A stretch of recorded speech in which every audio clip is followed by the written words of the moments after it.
Le déploiement de la conciliation médicamenteuse en région Pays de la Loire s'effectue avec l'aide du Centre de ressources régional créé en 2016 au sein de l'Omedit Pays de la Loire. L'une de ses missions est l'organisation de retours d'expérience. Le témoignage de professionnels de santé qui réalisent cette activité vous est ainsi présenté.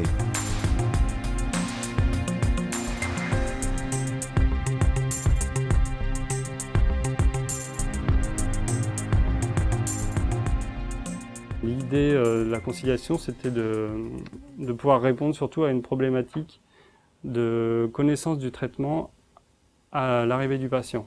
Le problème de la prescription du traitement habituel, c'est un problème fréquent dans les services, en particulier de chirurgie. Et donc nous, ça a été mis en lumière par la visite de certification de l'HAS qui a eu lieu l'année dernière et qui a mis en évidence des erreurs.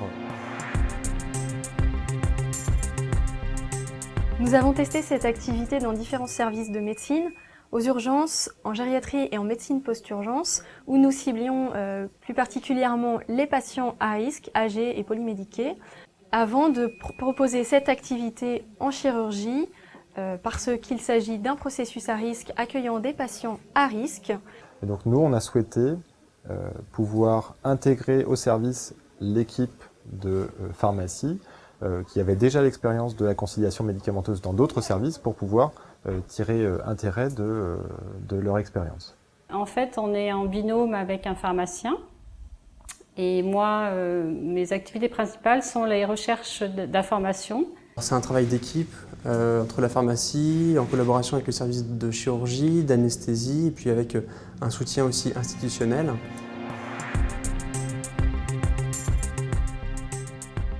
Au préalable à l'entretien médico-pharmaceutique, il y a une étape de validation de la conciliation par le pharmacien. Et puis ensuite, nous avons rendez-vous avec le médecin somaticien du service.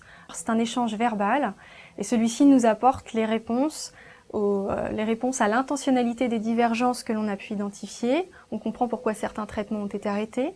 Nous, ça nous fournit un soutien à la fois logistique et humain pour un aspect de la prise en charge de ces patients. C'est pédagogique, c'est valorisant pour les pharmaciens et les externes en pharmacie parce que c'est une nouvelle activité de pharmacie clinique pour nous.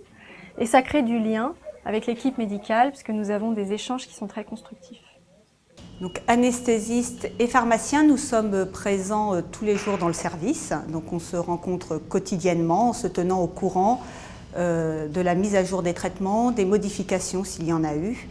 Ça nous a alertés sur des interactions médicamenteuses dont nous n'avions pas forcément conscience.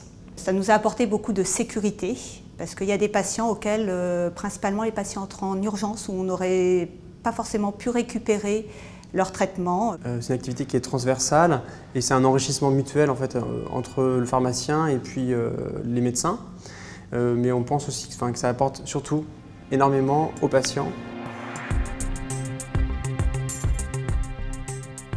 Avoir des sources supplémentaires permettrait d'avoir une meilleure exhaustivité du traitement recueilli. La connexion au dossier pharmaceutique pourrait nous permettre peut-être d'avoir une source déjà supplémentaire.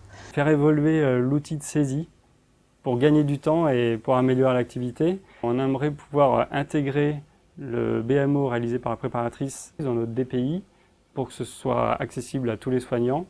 Les perspectives de cette activité de conciliation seraient qu'on la réalise à la sortie également, parce qu'actuellement on ne la fait qu'à l'entrée, pour terminer que tous les préparateurs soient formés à la conciliation.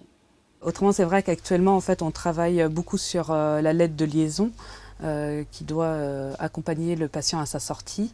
Et cette conciliation en fait, pourrait être intégrée dans cette lettre de liaison et ainsi aussi effectuer une conciliation de sortie pour le patient.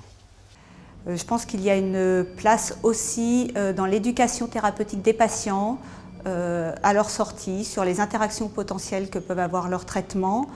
Je pense qu'il serait souhaitable à terme qu'il y ait aussi un lien avec la médecine de ville afin de permettre aux médecins généralistes d'être interpellés sur des interactions potentielles ou des améliorations des traitements des patients à l'extérieur pour essayer de minimiser le nombre de traitements pris par les patients.